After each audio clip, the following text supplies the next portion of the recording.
Live, Rabbi? We are now live. Sorry for being a little tardy, folks. We were just finishing up some big brainstorming to bring you guys more value. I did end up wrangling our fearless leaders, Max and AJ, and we'll go through our state of the whale run. We're going to talk about some new features, some road mapping stuff, and then if we have some time, we'll get to your questions. If you do have questions and you're watching on YouTube or Facebook, you can just pop them into the comments and we'll see them right on our dashboard. But without further ado, AJ, Max, take it away. Okay, thank you. Max, how we doing? We're doing pretty good. Today was a big week. Got a lot of structure in place, Yeah. Defined a lot of vision, a lot of roles, and we're gonna start hiring a lot. I know we've talked about that a lot in the past on these shows, but really, guys, anyone you have, in the realm of product, marketing, sales, send them our way. Dev, anyone that wants to join, we want to change the world and make it easier for small businesses, people to win. We want to empower the small people. We also want to make sure you guys don't do repetitive tasks every day. We get those off of everyone's plate. And a lot of infrastructure, a lot of team building, a lot of hiring. So anyone that knows anyone that wants to join Triple Whale, send an email to Max or to Rabba. And you get to go whale watching. We'll go whale watching, once or twice a year. Easily. We'll do the quarterlies in really cool places. I mean, so for people that don't know, Triple Whale we're kind of like this distributed hub model. So we have a marketing hub in Austin. We have the proper HQ with the AJ and Max and our VP of Tech in Columbus, as well as our majority of our CS team. We have all of our development team in Israel, as well as our CTO and HR. And then we have a AI hub in Moscow. So all over the place, generating value for everyone. So if you do want to get involved with us, either hit us on Twitter or ping us on Facebook or whatever. However you get a hold of us, that'll be your challenge. I want to say something interesting, a model that I was thinking about just in terms of the company. So when I was running Facebook ads for Madison Braids, one thing that I dreamed of is it would be awesome if I had like a rockstar AI team just trying to dive into my Facebook ads and just 100%. Optimize them and do a better job than I do, right? Like I always wondered, is there any opportunity with all the data that I have from my store, from my customers, and like everyone using Triple Whale, I just want you guys to know, like we are building the best AI team in the world to use your data to make you more profitable and save you time and headaches, right? And so whatever is doable with AI and data, we're gonna get it done, okay? And if you join the Triple Whale train and you're on with us, we're working day and night to make your store and your ads and your store more profitable, okay? Whatever's possible to do, we're gonna knock out, okay? There might be things that are impossible. Why do you think we're gonna be better than the previous attempts at this? I think this is a good conversation. This is a great conversation. I've tried some of this stuff. So there have been, like, I know as a media buyer, I used to like scour the web for every new and upcoming platform, rules platforms, AI. We're gonna make my Facebook ads better platforms. I'd be like, I tested out. Yeah, and they never worked for me. And I think really the reason they didn't work was they're all trying to beat Facebook at their own game. Essentially, trying to make your ads more efficient by delivering your ads to better people is a very, very, very hard proposition. Now, granted, Triple Whale might be in a place where we can do that potentially, like Shopify audiences. We might build Triple Whale audiences at some point, right? Where we actually use cross data that people opt in to actually get you the best buyers. But aside from that, you can't beat Facebook at their own game. Facebook is an AI company. They have thousands of fantastic developers, and no matter how good our team is at Triple Whale, people at Facebook are spending more time on trying to deliver those ads to the right people than we are. Where I think the opportunity lies is really cutting down and optimizing the media buying from a media buyer's perspective, right? So I don't know why, but sometimes Facebook will spend the same amount on an ad doing 0.5 and 2 ROAS. I don't know why, right? But Facebook does that. They do that today. And me as a media buyer, I'll go in and shut that ad off, right? Anything that a human could do by looking at data, a machine can do. And I think part of the reasons this attempt has failed is, first of all, not focusing on the right persona of the problem. But second of all, I also think that there are some new realms of AI that did open up in the recent years, which make it possible. I also think that there hasn't been a good execution in this space.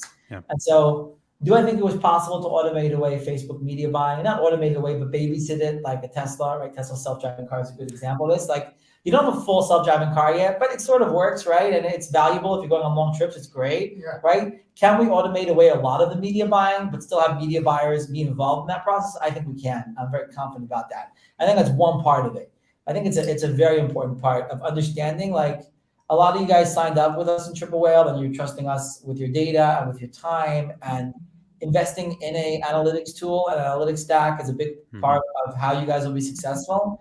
And a lot of that is also the roadmap and the velocity and the speed that we're working at as a team, right? We want to bring you guys a lot in the next year. And it really comes to the ethos of what me and Max think. Like, we want to bring in a lot of new modules into the platform, which are going to be anywhere from inventory management, influencer management.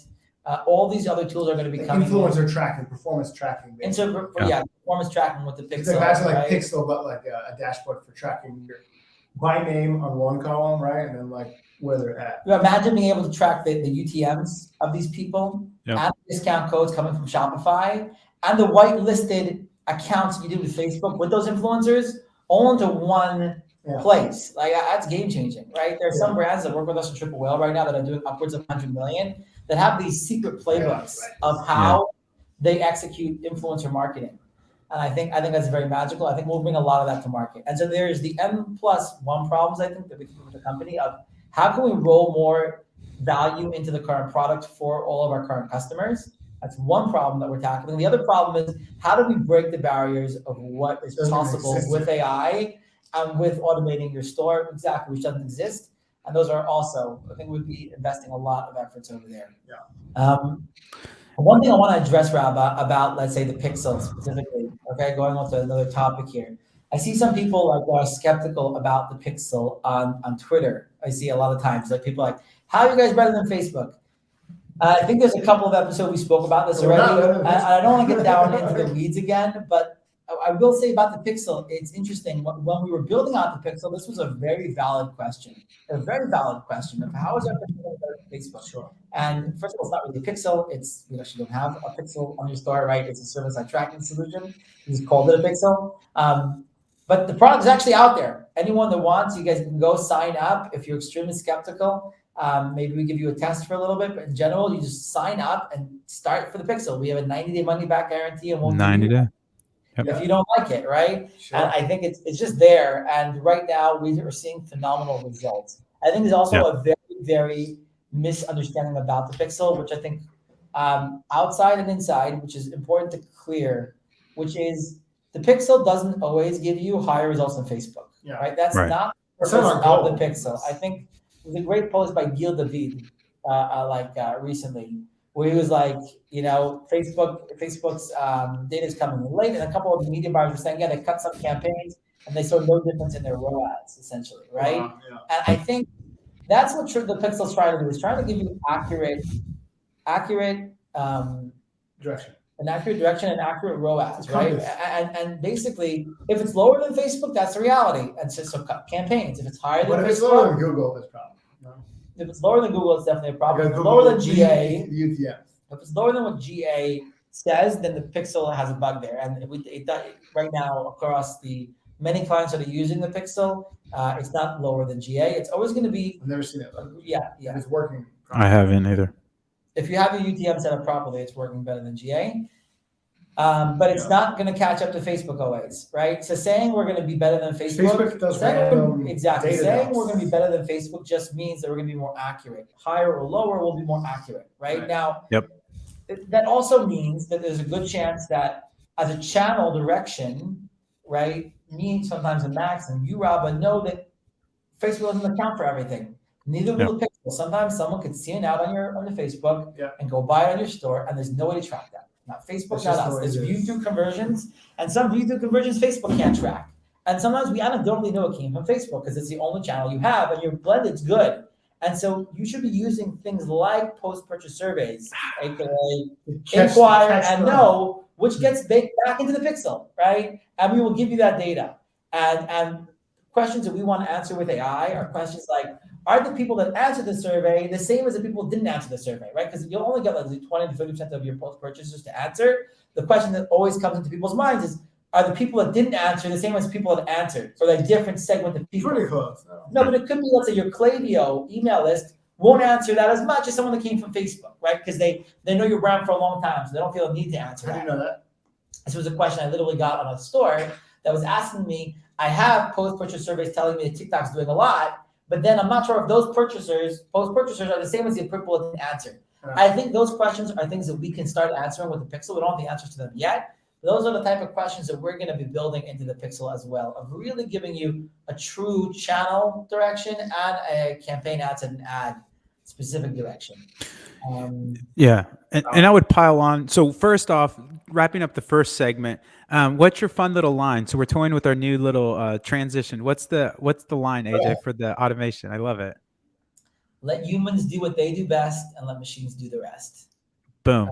So it's almost, if anybody's familiar with Steve Jobs, a bit of analogous to Triple Whales, the bicycle for your marketing ecosystem. Whereas the computer was the bicycle for your mind, we're going to give you the bicycle for your marketing ecosystem, make you more efficient, make you more money, all you can do. And then the other thing I was going to kind of turn back. Actually, I would go off of that. I don't think your marketing ecosystem is Triple Whale. The marketing ecosystem is part of what we're doing. We're the bicycle for your business, right? We want to automate. We want to automate. We want to be the brain. The brain. That was a good person. Yeah, yo, who is that? I got to shout him out because it was a great one. Yeah, keep going. I love this stuff. The brain for your business. That's what we're building in Triple Whale. And the reason we're building all these modules into Triple Whale is to be that brain, right? We're not a marketing automation. Marketing automation is one part of what we do. We're a business automation. We're a business automation company. We're literally an e-com automation company. We help you reclaim your time. Remember that. That's our ethos. But reclaim your time and make more money. That's what we're about at our core. We want to help you guys save time and make money. That's why we have a mobile app, right? Because we want you to go out with your family, not take your computer, and be able to check those things on your phone. It's exactly, we built it for us. Yeah. I also want to say, we hit product market fit on Triple Proper a long time ago, and that was really magical, where a lot of people came in. And for me, product market fit usually means when someone uses your product, loves it, and then brings on more of either their stores or their friends. Start talking about it. And the Pixel for us has hit product market fit around 2-3 weeks ago already, where we have a lot of people that literally tell us, hey, AJ, I have 3 stores off of Shopify. I'm bringing them back onto Shopify just to use the Pixel at this point. And so we're very, very proud of what we've built here. If anyone's skeptical about it, just come and use it. Talk to us. We're nice people. We're not, I think there's nothing sketchy about our company. And if you feel the need to be skeptical, come talk to us. I think we're pretty transparent. Yeah. So we do these. Yeah.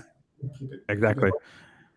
I love that. Yeah, that's a really good mental model, AJ. I love that. And I couldn't find his tweet. I'll have to get it. I believe his name was Alex. But that company brain is really, really great mental model. And we've also seen a lot of penetration in agencies, because as agencies start to get more SOPs built around Triple Whale, there's just a lot of value in simplicity. Not that it's simplistic, but just simplicity. And so being able to communicate with shareholders really quickly about things that are really pertinent and prescient is really important. But at the same time, too long didn't read. If a client's asking you a bunch of questions about data, it's not because they care about the data. It's because they don't trust you. And so what we're finding with agencies is that Triple Whale is allowing and enabling agencies to tell the client, here's where you were, here's where you are, here's where you're going. Stakeholders pretty much care about those 3 things. And if you can do that in a really robust and succinct way, you're going to save yourself so much time, and you won't get those, like when you get those random text messages from the client, how are things doing? You can just literally hop on your Triple Whale, grab a share link from the mobile app, send it back to them, and then continue on drinking your beer and watching the football game. And so I think that has been a really big boon for a lot of people that had dealt with a lot of customer success and retention issues that weren't necessarily that. It was just an interaction issue. And now that they have access to the data, or can get them the data that they need at the right time, has just been a godsend for a lot of the agencies that I've talked to. Yeah, I think agencies have been one of our biggest partners, or our biggest partner going to market. I think agencies are going to play a crucial role in the future. I actually have a theory, Rob, I'm going to share here. Ooh, breaking news. And I also want to post this on Twitter as a thread. I think it's going to go viral on Twitter. It's a good thread. Yeah, do it. I'm going to do it after this at some point today. It's not about Calendly links, is it? Let me stop you there. That one's already been done. Calendly links. the theory is That like was this. so bad. I was trying to think of like why are roll-ups valuable, or why are VC companies paying such a high multiple? I'll read it soon. But why are VCs paying such a high multiple for DTC brands? Like, what do they know that we don't know? Or are they just stupid and they're just removed enough from the market? Or Well, yeah, they might have money that they have to get off their books. Other options are removed enough from the market to not know the details and the intricacies of how hard it is to build a brand and scale it. So I don't think it's either of those. And what I realized is something like this, and this is the theory goes, okay? CPG brands of the past, right? The Procter and Gamble's and all the big brands that were built. There's a little bit amount of shelf life and amount of like commercials you can do, right? Essentially, it's shelf space, man. It's shelf space. It's not a shelf space. Sorry, shelf space, right? It's shelf space, and also when you're advertising to everyone in America, you can't advertise niche, and so you have to advertise broad. And there's only a certain set of products that fit there. What Facebook allowed, and what influencers still allow, and what community allows, social media, is it opens up niches, but it's new shelves. But those shelves are not infinite, okay? Right. And here's the theory, okay? Just like CPG filled up, D2C will fill up. And there are different brands that will own different niches. So Warby Parker is owning a certain segment of the glasses, right?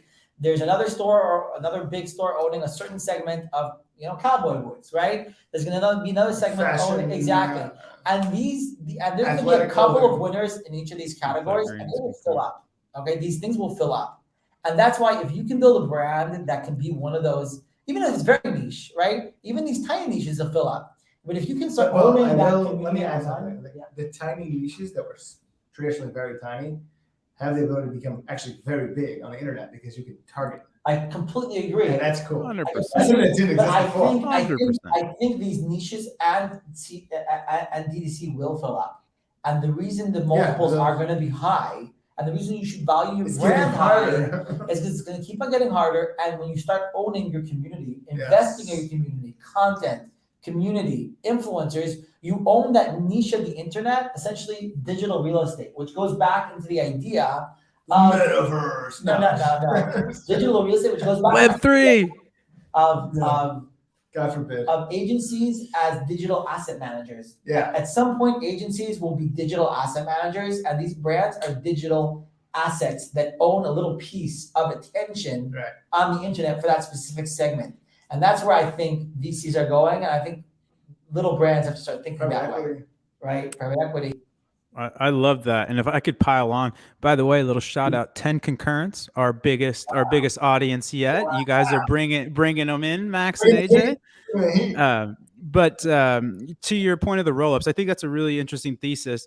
The other thing I think that's really interesting about these roll-ups is I think there's a certain aspect of being able to understand if you're capitally constrained to grow or if you're market constrained to grow. And some of these brands are just capitally constrained where it's like, we can grow, we just don't have money. And so that's not the same thing as finding product market fit, where it's like, we keep trying to find this, but nobody's buying our product. That's a market constraint where it's like, there's no amount of money is going to fix that. But if you're a brand that's pumping out money and you're churning and burning, and now you have this foundation of community, organic, and all you need is a pipeline of money to turn on the paid spigot, this can, absolutely warrant the multiple. So I think there's a little bit of that going on too, where there's these brands that are being built on the thesis that you're talking about, AJ, where I have this really niche piece of ecosystem. It's almost like when things get gentrified, right?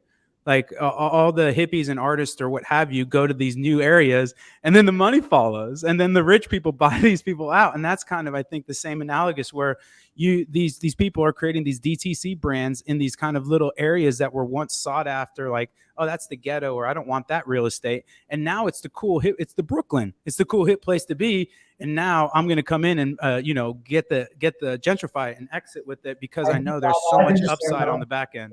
I completely agree. I think all of this goes into the way small brands need to start thinking of themselves, right? Yeah. I think forget about roll-ups, like 100%.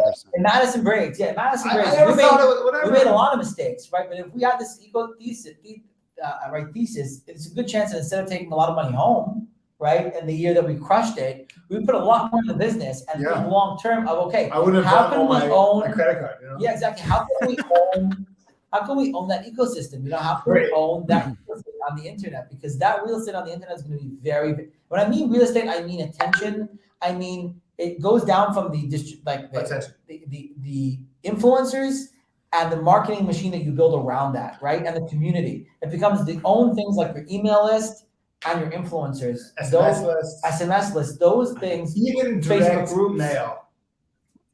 So I consider that owned media, right? Like these are properties that I own, and no matter what somebody does, nothing can change. Whereas paid media is I'm renting property. Rob, essentially, you need to use paid to build owned media, and then own that, nurture that, and build that out. And then you're going to be the only one that can succeed in the future in paid, because you'll use paid to activate the owned. Okay, but you're not going to use paid to just grow, because paid for just growth is going to become too expensive in the future. And I think that's where the multiples become very valuable. These own communities of passionate people that care about this specific thing. I do think there'll be other opportunities to get cheaper paid as well. You know, of course, like TikTok now. TikTok. Oh, I think everyone's listening to this and you don't have TikTok going, just stop what you're doing and get TikTok going. So that's us. I need to get us live on TikTok. Yes. No, but it is an absolute, everybody I've talked to that I respect, it's an absolute money train. And honestly, it feels like the same. The Pixel is showing fantastic results for a lot of clients. Fantastic. People that are spending proper money too. This isn't nickel and diming. Like people are investing in this. Yeah. I mean, TikTok was always kind of a bad attribution there. Even before iOS. You can't even check mobile. One day we had like a 20x ROAS on a couple grand. On the store. The store did like like insane. And we're like, and we looked at Google Analytics and like half of our traffic came from TikTok, but TikTok was saying like a 0.2 ROAS. We're like, 100%. Well, then the next day it was gone. So I think that TikTok. It is really interesting there. And kind of just to wrap up on that last point before we get to the questions is, I don't even think of it in terms of shelf space, or honestly, I think of it in terms of a finite emotional space. And you only have so much emotional capital to connect with. And these people really connect with you in certain emotional capital. And so that's where you want to spend your emotional capital. Like if you take North Face and Patagonia, they're pretty much the same utility product. But you might like the Patagonia brand better because of what they do, or you might like the North Face brand better because of what they do, but you can't hold the same emotional space for both. And you eventually have to bet. And I think that people making those bets early are what VCs are seeing. And that's a proxy for a behemoth in 3 to 5 years, because it's really hard you have to mess up pretty bad to pervert that emotional bond that you've made with that person. And that's kind of a little hippy dippy, but that's what I think is mostly going on, is that emotional connection. There's so much money as you get into emotion because it's irrational, it's illogical, it's 0% transactional. It's I feel good, it makes me look good. It's all totally different than, I'm getting X amount of value out of Y. Like that's a transactional relationship. I would say that I think it's still yet to be proven out that I think it will work, but for roll-ups, to be able to scale out brands, because brands on social media are very reliant on a persona, like a personality to drive it. I don't know how you duplicate that. I wasn't talking about the roll-up model working as a roll-up. I was talking about the theory behind why roll-ups work and why I think individual brands should start thinking like roll-ups and invest in the future. I'm with you, but that was more of the thesis. I'm with you, but what I'm saying is that the actual rolling them up. That's a good question. You need like someone, a personality, or an influencer to carry it. Maybe there's a way to make a team around a certain mission that would do it. I think I love it's a last point here, but I love what you're touching on, Max, because I think one of the presumptions about these roll-ups is that you're going to get economies of scale. So instead of having 7 supply chains, you're going to run it through 1 supply chain. Instead of having 1 marketing or 7 marketing departments, you're going to have 1. And I do think that is a challenge for some of these niche players, because it is, like, again, so emotional, so intimate. Like if we brought somebody in to run triples marketing, it just wouldn't make sense because they don't have the same brand, the snark, the emotional connection that we're really looking for, that can be really challenging to supplement. And I think that's one of the challenges in terms of this thesis, is that, are you really going to get these economies of scale by combining these companies? Because, there might not be a lot of overlap outside of operational stuff. And that can be, you're going to lose some efficiencies there, AKA capital haircuts. But Yeah. Okay, Robert. Why don't we go to the questions? Questions. Then I'll go also right afterwards to some feature updates. Okay, cool. So, any updates on Amazon, WooCommerce, any new integrations or anything like that on those roadmaps? No commerce is coming in next week. We have Recharge is in the roadmap. Amazon and WooCommerce, I'm sorry guys, there's still a little bit of time out. We're essentially, we need to scale. We have 11 developers, which are amazing, but we're scaling up on every single department here. And I don't know where Amazon and WooCommerce are right now. I just can't give a hard update on those. I wish I had a better update. It keeps falling down. It just keeps on more stuff and more stuff. But they're gonna come. We already got approved by Amazon for everything, and it's top of mind for us. Now we got to get approved by Google. Google, oh my God, we're not getting. Oh, that's what's the? Oh, it's in there. Let's listen. Google. So I got on with the Google team today. Actually, they called me and Google called me at 7:30 in the morning. I got on with them. We started. We've been going through like 20 submissions with them. We're finally moving forward. I think, please God, by Sunday we get approved. Maybe latest Monday. That's where I'm hoping we're at with Google. Oh wow. Okay. Yeah, Google Ads right now. Just so everyone listening, Google Ads right now works on the platform through Google Analytics. You can get all your ad spend in there. You can even get your ROAS report on Google Analytics. But we're trying to get the ROAS report as reported in Google Ads, and that's coming through the Google Ads API. But right now, you can still use Google Ads in Triple Whale today. And we have over 1,000 people using Google Ads today in the platform. Through Google Analytics. Yeah, absolutely. So everything is done, QA'd, it's ready to ship. It's just some political kind of stuff where we need to just get the approval from Google, but should be soon. You guys will be the first to know. You can check Whale Sanctuary or the Narwhal Nation and get updates there. Fantastic stuff, AJ. What about this one of the importance of UTMs for the Pixel? Paramount.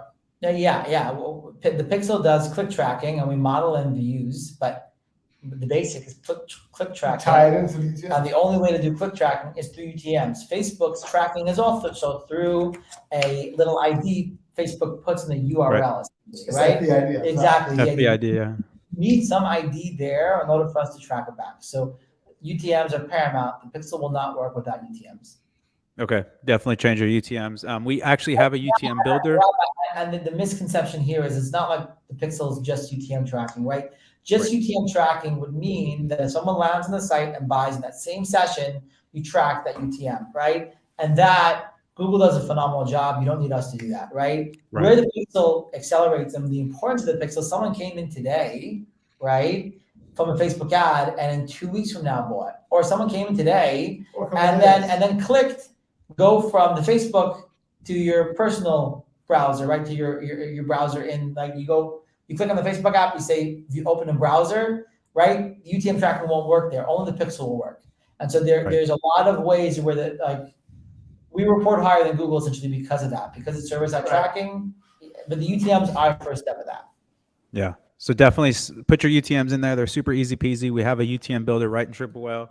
Just copy and pasta, throw it in your ads manager of choice, and watch your beautiful windows outside as you head to Profitsville. Okay, cool.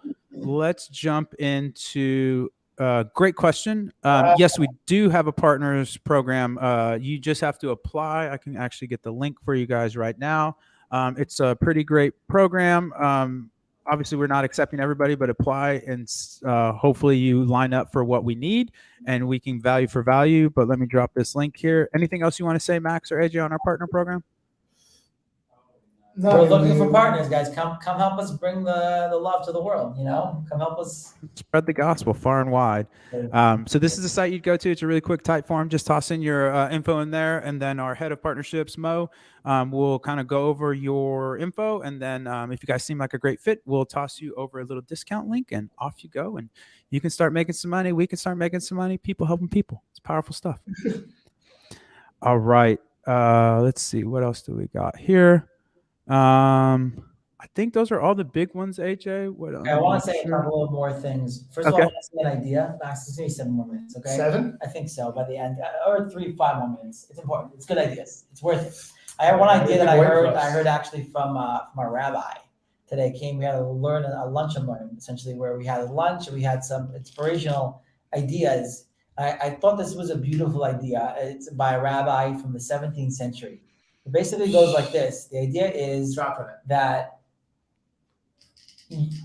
someone else's material well-being is your spiritual well-being, okay? If you can help someone else materially, like better their lives, whatever it is, right? Help them make more money, help them save time, help them spend time with their family. That's your spiritual well-being. We're here in the world to serve other human beings and to do good for other people. Very good. And I think that drives the ethos of D2C, right? D2C companies that are doing good and not just here to make money are here to deliver great products to people and to make them happy, right? To make their, whether it's a makeup brand trying to help women feel good about themselves, or it's a,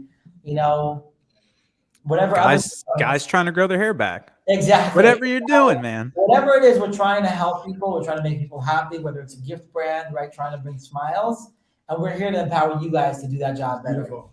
And so I think that ethos comes through D2C. It comes through everything we're doing. It's good, right? And so we're happy about that. I think it's a great idea. Let's all be spiritual beings through physical good to our fellow human beings. In terms of things that we're building for Triple Whale for the next week, I just think these are important things that are really cool. The aggregated customer journeys are going live next week. That is going to be big. Oh, man. The other we thing, gotta coordinate that, Rob.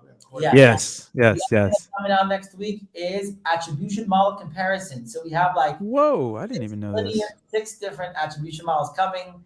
A lot of fun attribution models, and you'll be able to pick the attribution model that best suits your business. You'll be able to have a graph that compares the different attribution models per campaign, ad set, and ad channel. I think that's going to be pretty huge. No Commerce is coming next week. And so a lot of fun features that are coming, as well as we crushed out a ton of bugs this week with the team. And we're excited. We're very excited about the future. So we're going to send out a survey also, a customer survey very soon. So if you guys are listening to this, please answer that survey. It's about what we should be building next and what you guys care about the most, what integrations you guys want, etc. And thanks a lot, guys. That's what I have. Yeah, absolutely. And then this is just a little sauce for y'all, a little sneak peek of what is coming. Oh, it's gorgeous. Get a little saucy. Awesome. Thanks so much, everybody, for joining in. This is our biggest one yet. Fantastic. 5th one of the year. Wonderful. We do have Whale Mail on Tuesday, Thursdays. It is a phenomenal newsletter. I'd be remiss not to mention it. You can subscribe very easily by going to our Twitter profile at @TryTripleWhale. And then if you do want to get more involved in Triple Whale, we are at trytriplewhale.com, or just ping us on the Twitters with anything like that. We will be sending invites out for Narwhal Nation, our exclusive Slack group. And then we have Whale Sanctuary, which is our open Facebook group if you want to go and join there as well. And then AJ, Max, anything else? Best way to reach me, Max, or Raba is through Twitter. DM us if you're an investor, or if you're maybe not investors, not prospective employees, partner agency, anyone that wants to message us. Twitter is a great place for us to communicate with us. So it's a good place. The Bird app is strong. Thanks a lot. Okay, guys. thanks so much. Thanks, AJ. Thanks, Max. All right, we'll see everyone on the flip. Bye-bye.